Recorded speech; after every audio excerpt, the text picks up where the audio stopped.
우리 신명기 6장 5절에 이제 세 번째 단어인 힘을 다하여를 주목해서 함께 보고 싶은데요. 힘을 다하여라는 것은 with all your strength 혹은 your might라고 되어 있습니다.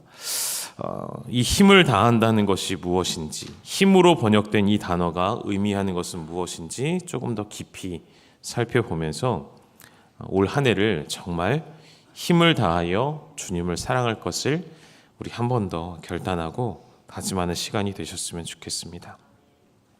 힘이라는 말은요, 크게 두 가지의 히브리어 단어가 있는데요. 주로 사용되어지는 단어는 화면에 좀 보여드릴까요? 코아흐라는 단어가 있습니다. 이 단어가 대부분의 이제 구약 성경에 나타나는 힘에 관한 단어가 이렇게 쓰여지고요. 근데 오늘 본문에서는 이 단어가 아니고요. 메오드라는 많이 쓰여지지 않는 단어가 쓰여져 있습니다. 그래서 이 메오드라는 단어가 쓰일 때의 용법을 찾아보면 단순히 힘을 의미하는 것이 아니라 그 힘의 풍성함을 의미하는 것입니다.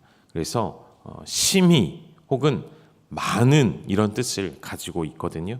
그래서 이렇게 번역하는 것이, 이렇게 해석하는 것이, 이렇게 적용하는 것이 참 이 의미와 부합하겠다라는 생각이 들어서요. 너는 마음을 다하고 뜻을 다하고 힘을 다할 때는 이 힘은 우리의 힘의 일부를 말하는 것이 아니고요. 우리가 할 수 있는 역시나 마찬가지 모든 것을 다하여서 많은 힘을 가지고 하나님을 사랑하라라는 것이 된다는 것이죠. 마음을 다하고 뜻을 다하고 우리가 어제 뜻을 목숨과 생명까지도 포함된 것으로 이야기했었죠.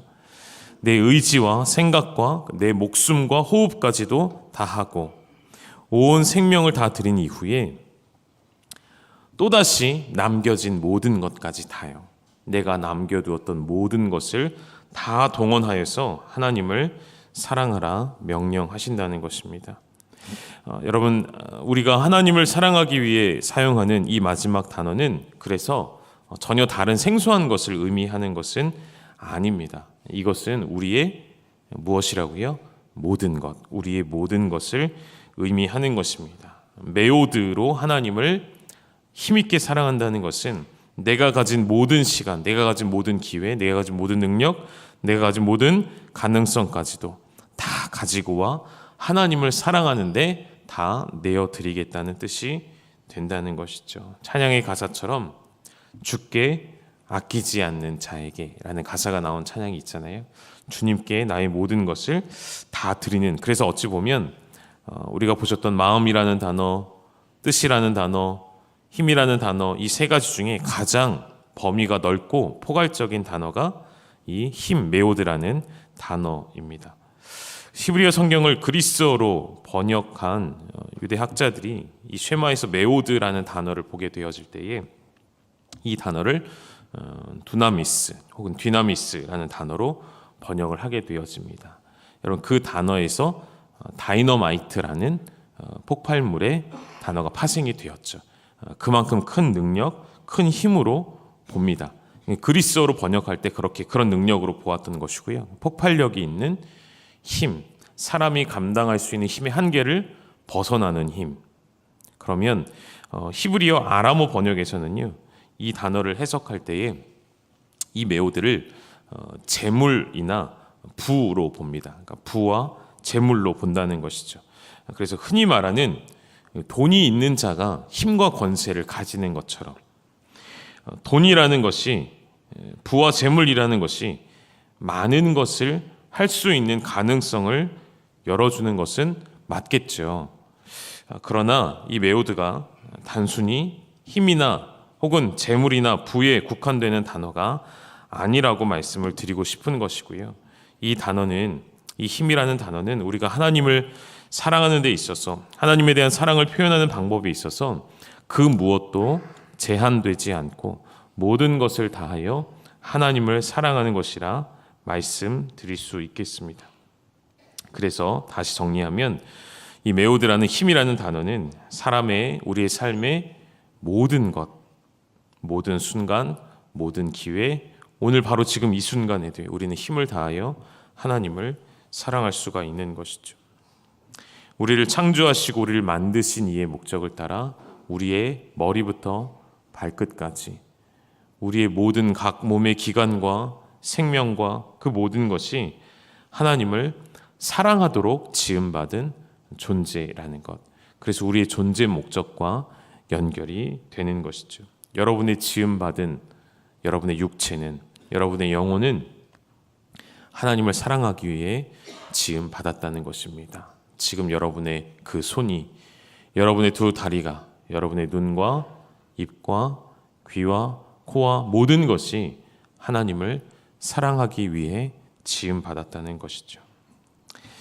구약 성경에 이 힘이라는 단어를 볼 때 하나의 예시를 들어드리고 싶은데요. 역대상 29장에 가면 다윗이 하나님의 성전을 짓기를 원하는데 그렇게 하지 않죠. 하나님이 허락하시지 않습니다. 그래서 그 아들 솔로몬에게 하나님의 성전 짓는 일을 넘겨주는데 다윗이 이렇게 이야기합니다. 제가 읽어드릴게요. 다윗 왕이 온 회중에게 이르되 내 아들 솔로몬이 유일하게 하나님께서 택하신 바 되었으나 아직 어리고 미숙하여 이 공사는 크도다. 이 성전은 사람을 위한 것이 아니요 하나님을 위한 것이라 하고 나서 2절에 뭐라고 했는지 여러분이 같이 한번 읽어주실까요? 다음 2절입니다. 시작. 내가 이미 내 하나님의 성전을 위하여 힘을 다하여 준비하였나니 곧 기구를 만들 금과 은과 놋과 철과 나무와 또 마노와 가공할 검은 보석과 채석과 다른 모든 보석과 옥돌이 매우 많으며. 아멘. 여기서 말하는 다윗이 하나님의 성전 짓기를 위하여, 하나님을 위하여 어떻게 했냐면 힘을 다하여 준비했다고 합니다. 그래서 어떤 일들을 했을까요? 기구를 만들 금과 은과 놋과 철과 나무와 또 마노와 가공할 검은 보석과 채석과 모든 것들을 다 가져온 거예요. 예외 없이, 남김없이 귀하고 좋은 재료들을 구분하지 않고요. 혹은 내 것과 하나님의 것을 구별하지 않고요. 할 수 있는 모든 것을 끌어모아 자신의 힘이 닿는 데까지, 자신의 인생 가운데, 자신의 능력 가운데 할 수 있는 만큼 모든 것을 다 가져와 준비한 것이죠. 여러분, 이것이 메오드 안에 힘에 담겨진 참 의미입니다. 이제 우리에게 좀 질문해 볼까요? 나는 지난 한 해 하나님을 이렇게 모든 것을 다하여 사랑하였는가? 여러분 스스로에게 마음속으로 질문해 보지 않으시겠습니까? 나는 하나님께 일부만을 드려 사랑하진 않았는가? 나의 모든 것을 드려 하나님을 사랑하였는가? 그 일에 후회함이 남지는 않는가? 생각해 보십시오. 그리고 오늘 이 새해에 우리가 하나님께 우리의 모든 것을 다하여 하나님을 사랑하기를 원하는데, 그럼 어떻게 하는 것이 하나님께 모든 것을 드리는 방법이 되어질까? 이렇게 한번 정리를 해봤습니다. 첫 번째는 여러분 먼저 하나님 앞에 두 손을 드십시오. 하나님 앞에 항복하는 것이 하나님께 모든 것을 드리는 좋은 방법이 될 수 있겠습니다. 항복한다는 것은 포기하거나 단념하는 것을 의미하는 것이 아닙니다. 저는 새로운 시작을 알리는 것이라 말씀드리고 싶어요. 내 힘으로 해왔으나 실패하였을 때에, 싸워 이기고자 하였으나 승리하지 못할 때 항복해야 하는 것이죠. 그러나 하나님을 향한 항복은 실패와 불명예를 말하지 않습니다. 그 항복은 하나님의 군대로의 편입이 되어지는 의미를 가지고 있죠. 하나님 나라의 백성이 되는 것입니다. 제가 저희 아이들과 아들들이다 보니 가끔씩 이렇게 몸으로 놀아줄 때가 있습니다. 몸으로 놀아주면 아버지들은 이제 대부분 아시겠지만 이 아빠가, 그러니까 저는 그렇더라고요. 아이들하고 할 때 이렇게 져줄 때도 있지만 안 져줄 때가 많습니다. 몸으로 장난치면 완전히 아이들을 제압을 해주죠. 또 아이들이 그걸 또 원해요. 그래서 마지막에는 항복을 받아냅니다. 제가 꼭 항복을 받아냈죠. 저의 모든 힘을 다하여 이 아이를 사로잡아서 항복을 시킵니다. 근데 이 아이들의 항복은 온전한 항복이 아니에요. 풀어주는 순간 또 달려들죠. 이 일이 계속 반복이 됩니다. 여러분, 우리가 우리의 힘으로 발버둥 치고 이기려 할 때에 하나님은 당신의 온 힘을 다하여서 우리를 항복하라고 말씀하셔요. 근데 우리는 그 시간이 지나고 나면 또다시 우리의 힘으로 우리 인생 가운데 달려들고 있지는 않은지. 여러분, 우리의 항복은, 특별히 하나님을 향한 항복은요, 결코 우리의 자존심이 상하는 일이 되는 것이 아니죠. 우리의 실패가 되는 일이 아닙니다. 불명예도 아닌 것이죠. 그 항복은 온전히 하나님의 편이 되어지는 항복이라는 것입니다. 여러분, 항복은 그 문자 그대로 보면요, 강한 자의 편에 서는 것 아니겠습니까? 나보다 강한 자에게, 내가 싸워 이길 수 없는 자에게 두 손을 드는 것이죠. 이것은 저는 비굴함이 아니라고 말하고 싶어요. 어떠한 이기적인 편승을 말하는 것도 아닙니다. 참되고 옳은 자, 진리 그 자체이신 주님의 편에 서는 참된 항복. 항복하면 이제 내 생명은 내가 항복한 대상에게 가는 것이죠.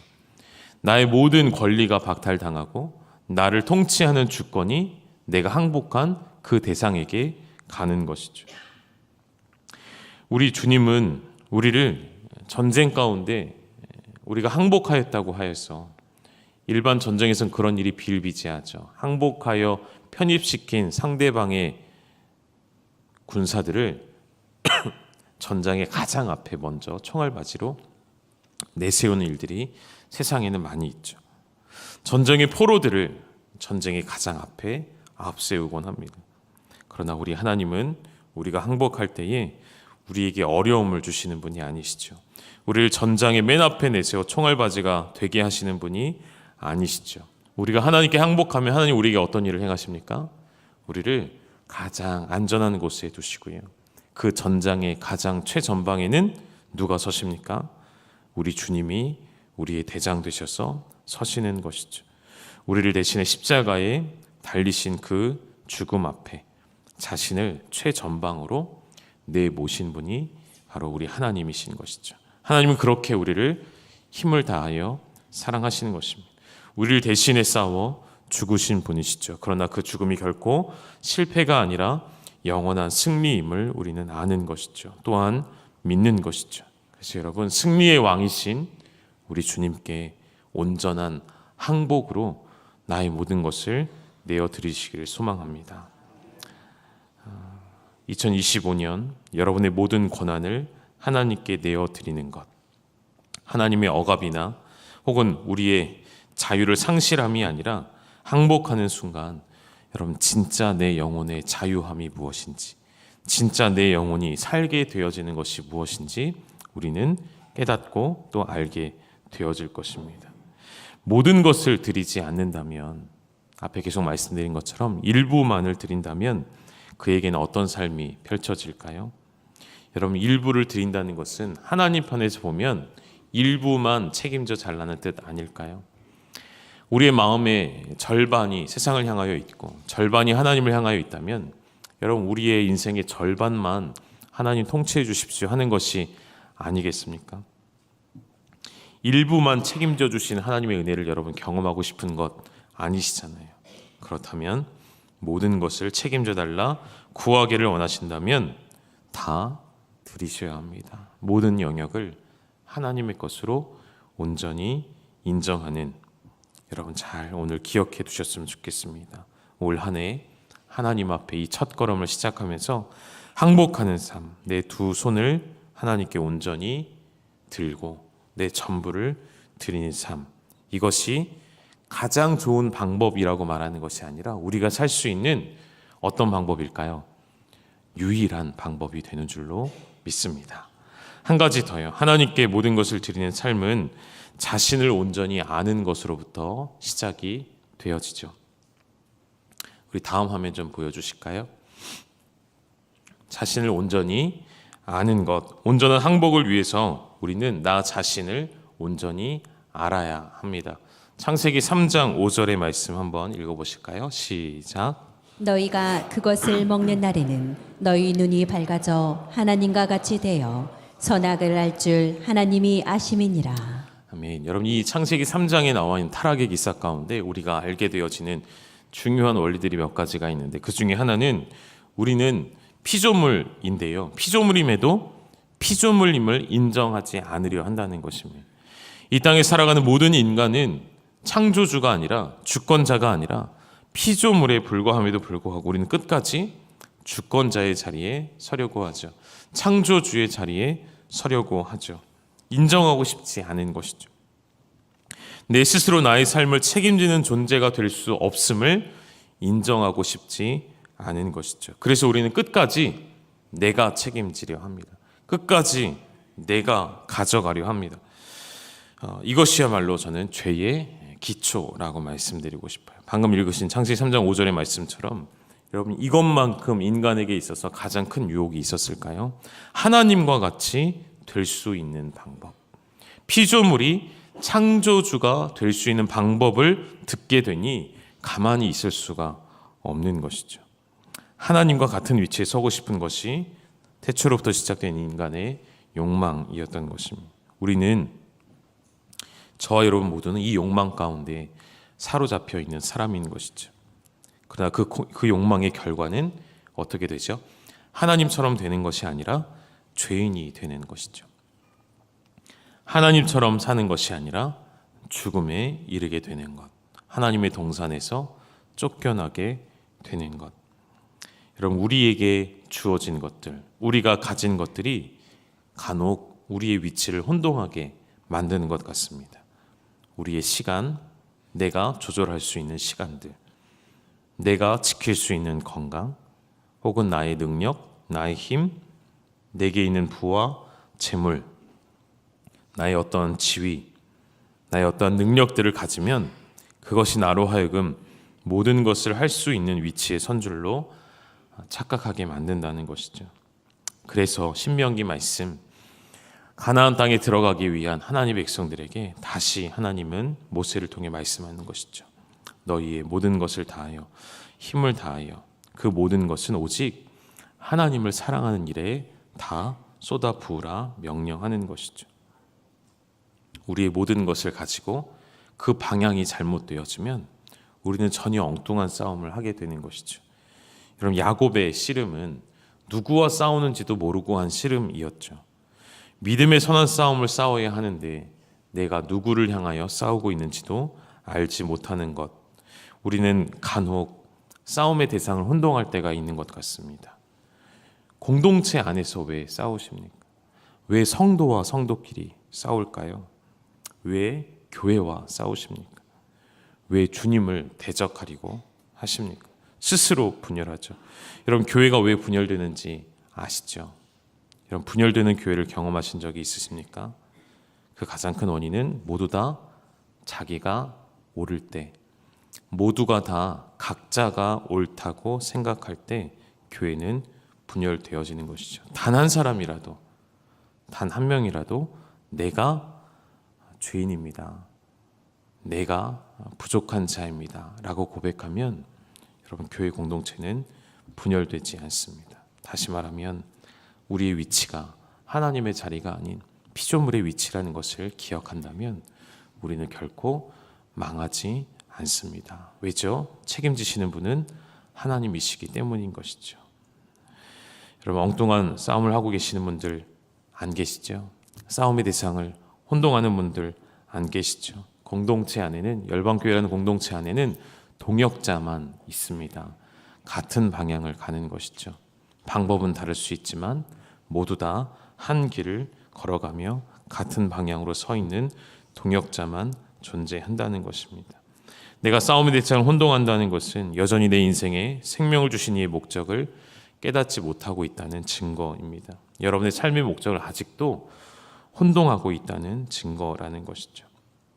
또한 스스로 하나님의 자리에서 여전히 내려오지 않으려 하는 모습이죠. 그래서 하나님께 다 드릴 때 동시에 해야 하는 것이 여러분의 그 높은 보좌에서 내려오는 결단이 필요하겠습니다. 이따가 부를 찬양의 가사에도 나오는 고백인데요, 나의 모든 우상들, 나의 모든 보좌들 다 내려놓고 라는 찬양의 가사처럼 그 보좌에서 내려오셔야 한다는 것이죠.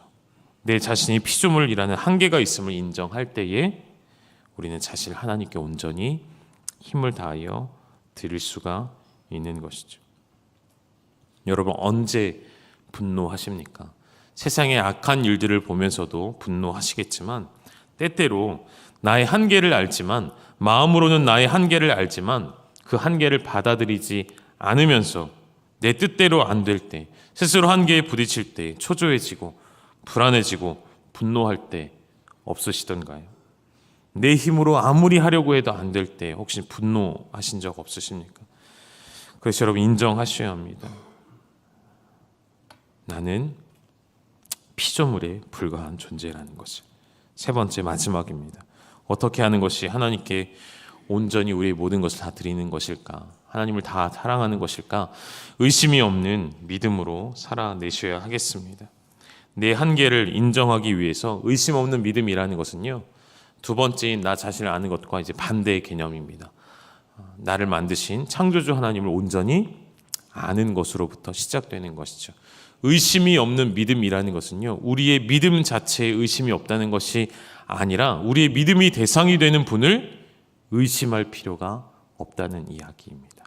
하나님을 의심할 필요 없으신 거예요. 그분을 온전히 알게 되었을 때 우리는 나 자신의 한계도 발견하게 되는 것이죠. 우리 하나님이 얼마나 한계가 없으신 분이신지, 우리 하나님께는 제한이 없으신 분이신 것을 아는 것, 그것으로부터 우리의 의심이 없는 믿음이 시작되는 것이죠. 내 머리로 이해되지 않을 때에도 예라고 답할 수 있는 것, 아멘이라고 고백할 수 있는 것이 진짜 의심 없는 믿음이 아니던가요? 고린도후서 1장 19절 20절에 바울이 이런 고백을 하는데, 조금 길지만 같이 한번 읽어주시죠. 시작. 우리 곧 나와 실로아노와 디모데로 말미암아 너희 가운데 전파된 하나님의 아들 예수 그리스도는 예하고 아니라함이 되지 아니하셨으니 그에게는 예만 되었느니라. 하나님의 약속은 얼마든지 그리스도 안에서 예가 되니 그런즉 그로 말미암아 우리가 아멘하여 하나님께 영광을 돌리게 되느니라. 아멘. 그리스도 안에서는 오직 무엇만 있다고요? 예만 있습니다. 아멘만 있는 것이죠. 그리스도 안에서의 예는 바울에게 있어서 아멘이 되었던 것입니다. 이 말씀의 배경을 잠깐만 살펴보고 말씀 마치겠는데요.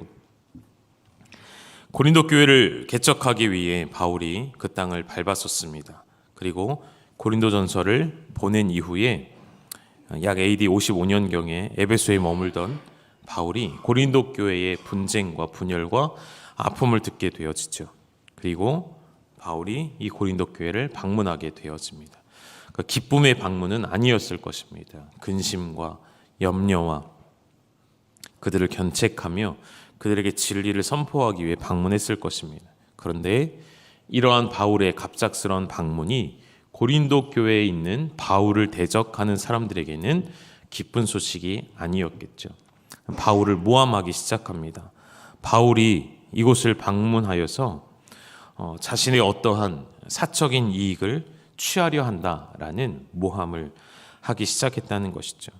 그래서 그에 대하여서 바울이 자신의 입장을 변호하고 반론하면서 이 말씀을 써 내려가는 것입니다. 그 가운데 고백된 것이 여러분이 방금 읽으신 우리는 너희 가운데 전파된 하나님의 아들 예수 그리스도 그분은 예하고 아니라함이 되지 아니하셨으니 하나님의 약속이 얼마든지 그리스도 안에서 예가 되고 그런즉 그로 말미암아 우리도 아멘하여 하나님께 영광 돌리라 한다. 우리는 하나님께 대하여 예라고 순종하기 위해 왔고 하나님께 대하여 아멘이라고 순종하기를 위하여 왔다는 것입니다.